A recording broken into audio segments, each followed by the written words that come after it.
Hey guys, we're back with the USS Shenzhou build.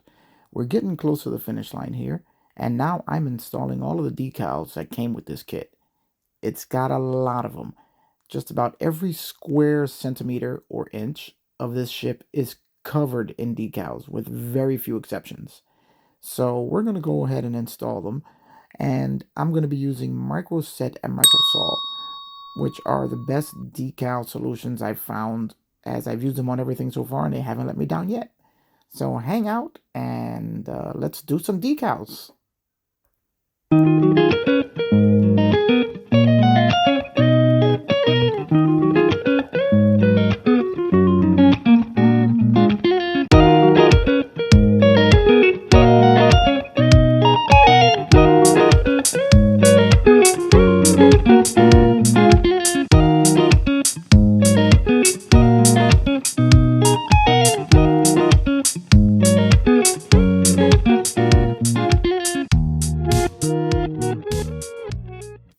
Now, one of the tricks that I've found when applying these wallpaper decals that they love to put into these Star Trek kits, which look great by the way, is always keep a bunch of Q-tips handy, as you're going to need them a lot to reposition everything as you're applying them, as these are large pieces of decal foam which have to be positioned on the ship.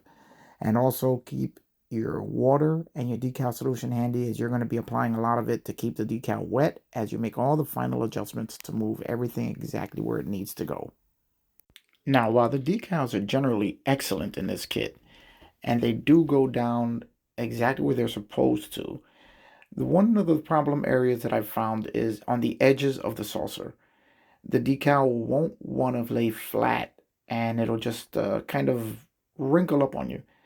I found that if you make some relief cuts on the edges between the windows, it'll end up looking kind of like panel lines, in which case then you won't even notice that the cuts are there, and you can get the decal to overlap on itself, and it'll lay perfectly flat along the edges.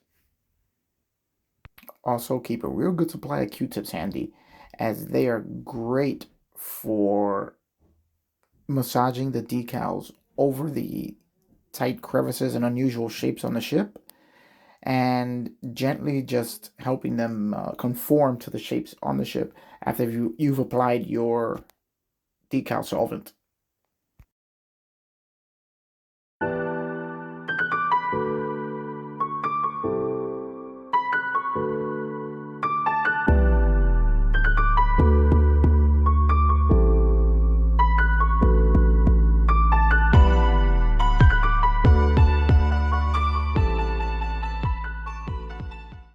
All right, now after several hours of decaling, we have the entire upper section of the saucer completed. And it did take several hours, so you guys better be prepared to spend some time if you're going to build this kit. Now, there's another little thing you got to look out for. The decals, there are certain sets of windows that are on the decal sheet. You may miss them easily like I did, because they're white on the white backing of the paper. So be very careful when you're cutting them out so you don't cut through them like I did. They're the ones that go on the pylon section, the lower section of the ship. And you don't want to cut through them, because then you're going to have to piece them back together one by one. So just be careful with that.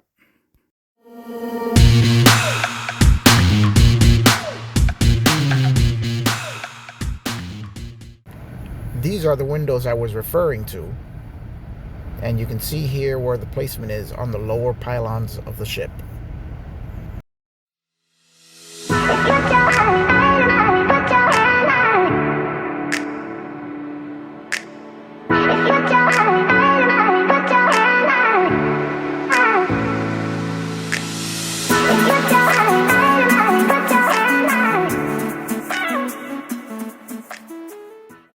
Okay, now we're going to start a little bit of assembly.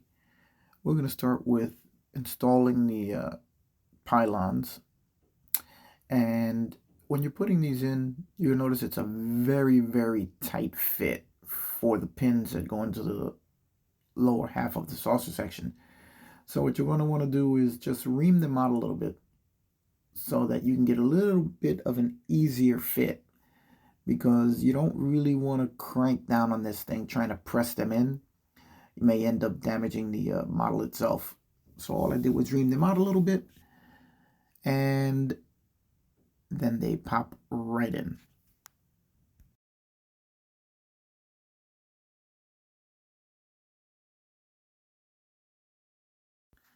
Now that we have the pylons installed, now we're going to be installing the secondary hull, or what goes for a secondary hull on the ship. Also part of the pylons, so I'm not really sure what we're going to call it. So then these are going to be the exact same thing as we did with the upper pylons, in which case we do a little trial fit, and it's going to be a very tight fit. So you're just going to want to take it and ream the holes out a little bit, and then they'll slide right in. Here I'm using my X-Acto knife just to enlarge the hole a little bit. So and after we ream it out, you'll see how much easier everything will fit.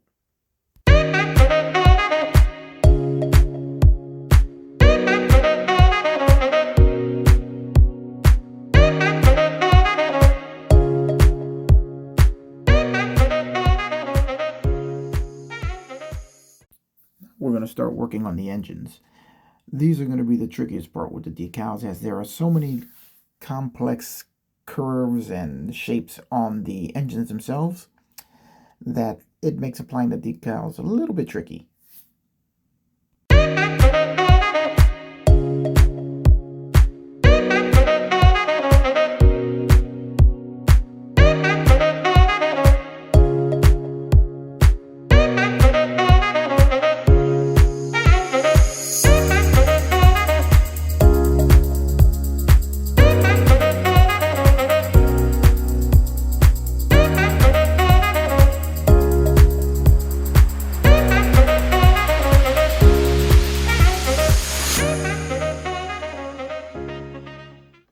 Now that we've got all the decals applied, we've installed all our parts.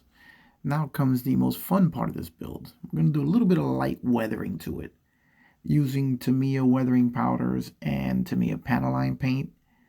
This is where the build starts to come to life for me.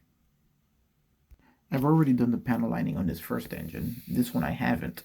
If you look really closely, you can see how the shadows are a little more realistic on the first engine, and there's a little more of an aged look to it. The panel line paint just really brings out all the recesses, and I think it adds more scale to the vehicle. It just makes it look more like what it should as far as its size is concerned.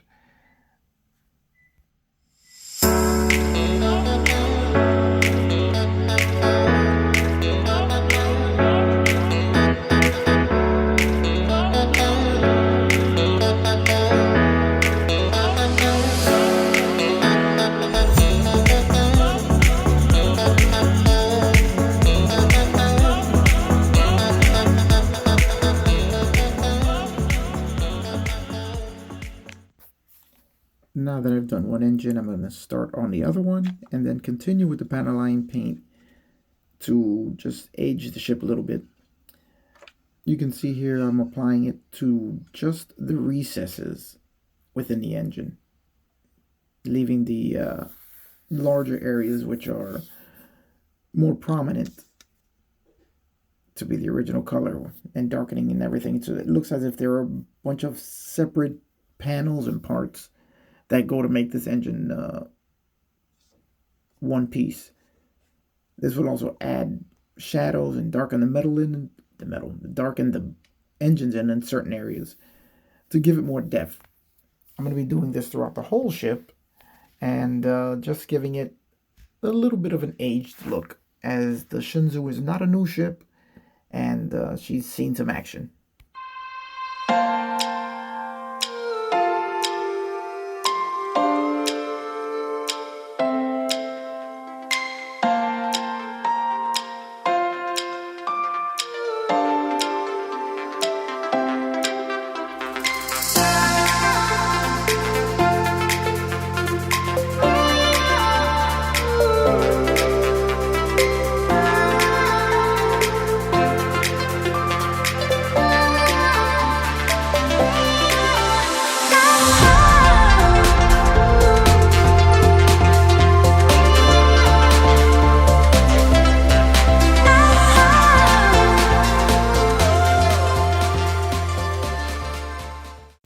Now I'm going to work on one of the most overlooked parts of this kit, which is the base or stand that holds the ship.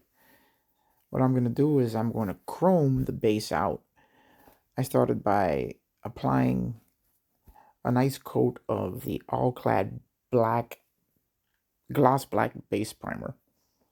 And then on top of that, I'm going to be using the all-clad chrome. I've done this before on a couple of my builds. If you really want to see all the details about it, you can check out my Gundam build or the small-scale Corvette build.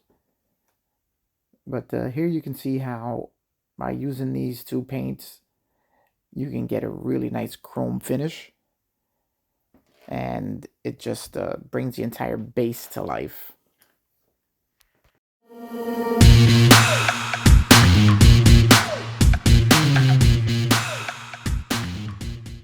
Now I'm going to apply the all-clad clear, but you have to make sure it's the correct clear. The aqua clear is the only one that will work properly with their chrome. If you want to see what happens when you use the wrong clear, take a look at my small-scale Corvette build, because I found out the hard way exactly what happens if you use the wrong clear. So just remember, aqua gloss clear.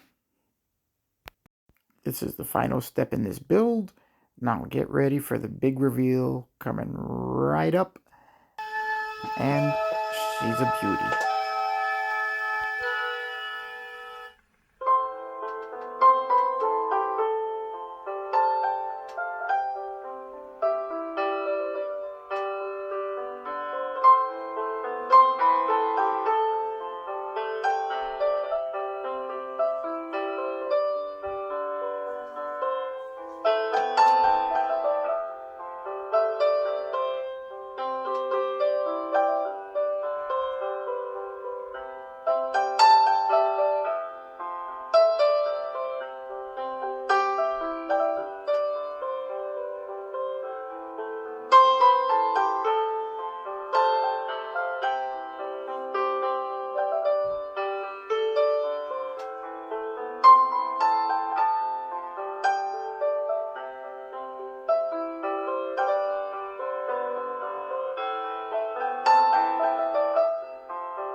Alright guys, there she is, complete and ready for action.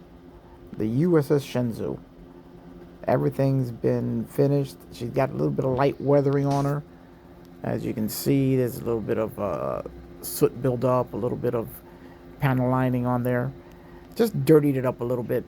Didn't want to beat it up too much because I didn't want it to look like it was an old, decrepit ship. Just something that's been in space for a while, and it's got quite a few miles on her. Just as Captain Georgiou described her, that she's old, but she's a good ship. You can see there's quite a bit of panel lining, which brings a lot of the details out. Here you can see all the decals and how the Aztec paneling in these decals just really adds a layer of detail to the ship, which I don't think you could do any other way. not without a ton of masking and a lot of painting and a lot of time.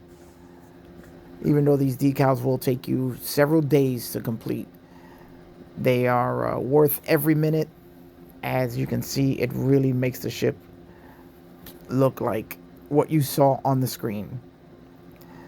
Polar Lights includes these Aztec decals. Well, not includes on every ship, but they do have these Aztec decals to be part of quite a few of the ships in their Star Trek line. And I've yet to see a set of Aztecs that don't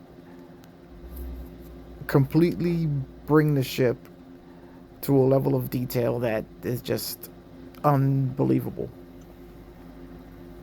So there she is. She's all done. She's going to join the rest of the fleet in my display area. The first ship from the Discovery line, but certainly not the last. As coming up soon on the channel, we're going to be working on the Discovery herself and also the Enterprise from the Discovery universe.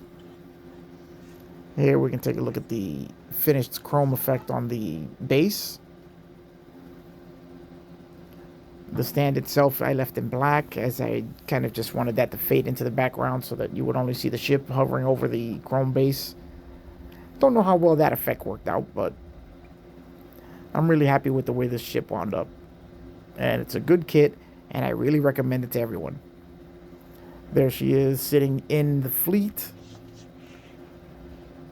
as all of my other ships. Some I've built, some I haven't. Just flying formation around the Discovery. There she goes. And really happy with it. I recommend it. This one gets a 9 out of 10 for me. As she's tiny, but it really presents very, very well. And I'm very happy that I've got a chance to build this one. And I'm probably going to build another one. That's how much I enjoyed this kit. Alright. Take one last look at the fleet. And I'm going to add a couple of beauty shots after this.